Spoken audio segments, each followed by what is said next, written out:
हरे कृष्णा भक्तों, आप सभी का मेरे अपने चैनल अनंत भक्ति में स्वागत है। माघ मास का महात्म्य द्वितीय अध्याय। राजा के ऐसे वचन से तपस्वी को आश्चर्य हुआ कि हे राजन, भगवान सूर्य बहुत शीघ्र उदय होने वाले हैं, इसलिए यह समय हमारे लिए स्नान का है, कथा का नहीं। इसलिए आप स्नान करके अपने घर को जाएं और अपने गुरु श्री रियाया जी से इस महात्म्य को सुने। डूबते तालाब में स्नान करके अपने राज्य को लौटें और रानी को स्नान कराने के लिए राजा को भी साथ ले जाए। तब सूत जी का अवलोकन करना पड़ा कि महाराज राजा ने अपने गुरु पूज्य से क्या प्रश्न किया और उन्होंने क्या उत्तर दिया। तो कहा,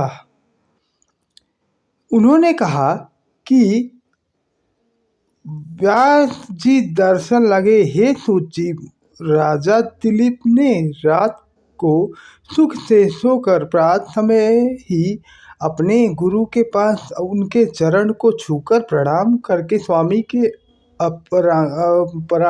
अपरंपरागत आदर्श को अति नम्रता से पूछा कि गुरुजी ने आपके आचार, दंड, नीति, राजधर्म और चारों वर्णों के बारे में क्या कहा। चारों आश्रमों के कार्य, दान और उनके विधान, यज्ञ और उनकी विधियां, व्रत और उनकी प्रतिष्ठा और भगवान विष्णु के मंत्र अनेक प्रकार से और विस्तार से मुझे बताया गया। अब मैं आपसे माघ मास के स्नान के महात्म्य को जानना चाहता हूँ। तो हे तपोधन, नियम बूझ इसकी विधि समझाइए। गुरु आचार्य ने कहा कि हे राजन, दोनों लोकों के निवासियों, वनवासियों और गृह स्वामियों के अंतःकरण को पवित्र करने वाले माघ मास के स्नान के बहुत सुंदर प्रश्न हैं। मकर राशि में सूर्य के आने पर माघ मास में स्नान का फल गौ, भूमि, तिल, वस्त्र, स्वर्ण, अन्न, घोड़ा आदि दान और चंद्रायण और ब्रह्मकुर्च व्रत आदि से भी अधिक होता है। वैशाख तथा कार्तिक में जप, दान, तप और यज्ञ का बहुत अधिक फल होता है। माघ मास में इनका फल बहुत अधिक होता है। माघ मास में स्नान करने वाले पुरुष राजा और मुक्ति मार्ग का दर्शन होता है। दिव्य दृष्टि वाले महात्माओं ने कहा है कि जो मनुष्य माघ मास में सकाम या भगवान के निमित्त नियम का पालन करता है, उसे माघ मास में स्नान करने से अनंत फल मिलता है। इनके शरीर की शुद्धि, प्रीति, ऐश्वर्य और 4 प्रकार के फलों की प्राप्ति होती है। अदिति ने 12 वर्ष तक मकर राशि में अन्न त्याग कर स्नान किया। इससे त्रिलोकों को बंधक बनाने वाले 12 पुत्र उत्पन्न हुए। माघ मास में स्नान करने से ही रोहिणी, सुभगा, अरुंधति, दानवता हुई और इंद्राणी के समान रूपवती प्रसिद्ध हुई।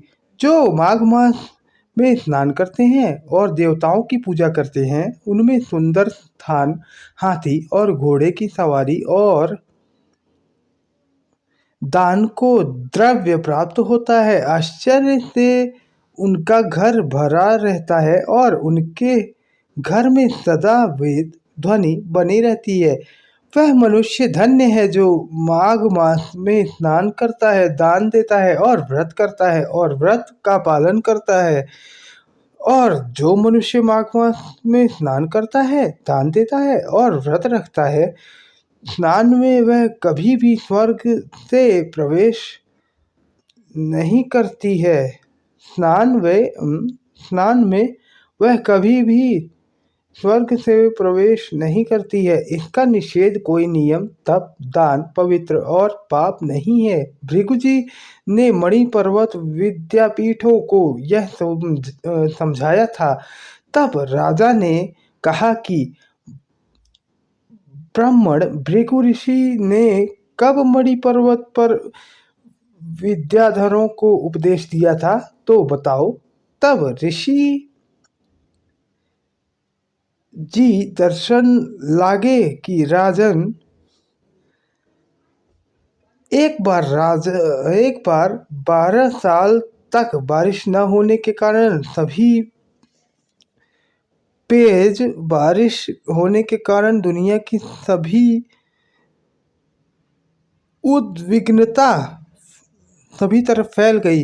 हिमाचल और विंध्याचल पर्वत के मध्य देश में निर्जन होने के कारण श्राद्ध, तप और स्वाध्याय सब कुछ छूट गए। सारा लोक विपत्तियों में फनकर पेजहीन हो गए। सारा भूमंडल फल और अन्न से बना हुआ। तब विंध्याचल से नीचे उगे हुए सुंदर वृक्षों से आच्छादित अपने आश्रम से श्री भृगु ऋषि अपने शिष्यों सहित नदी हिमाचल पर्वत पर चले गए। इस पर्वत की चोटी लकड़ी और नीचे का भाग सुनहरी होने से सारा पर्वत पीतांबरधारी श्री भगवान के सदृश प्रतीत होता था। पर्वत के बीच का भाग नीला और बीच बीच में कहीं कहीं सफेद स्फटिक होने से पद से युक्त आकाश जैसे शोभा को प्राप्त हुआ था। रात के समय उसे पर्वत की किसी महल की शोभा बढ़ाने वाली दिव्य औषधियाँ प्राप्त हुई और वह पर्वत शिखाओं पर बांसुरी बजाती हैं और सुंदर गीत गाती हुई किन्नरों और केले के शिष्यों के पाटकों से अत्यंत शोभा प्राप्त कर रही थी। यह राज पर्वत नीलकंठ, पन्ना, पुखरा और इसकी वनस्पति से बनी रंग बिरंगी किरण से इंद्रधनुष के समान दिखती थी।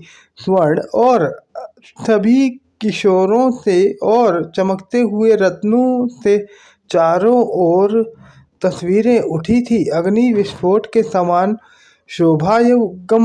शोभायमान था। कंडाराओं में काम पीड़ित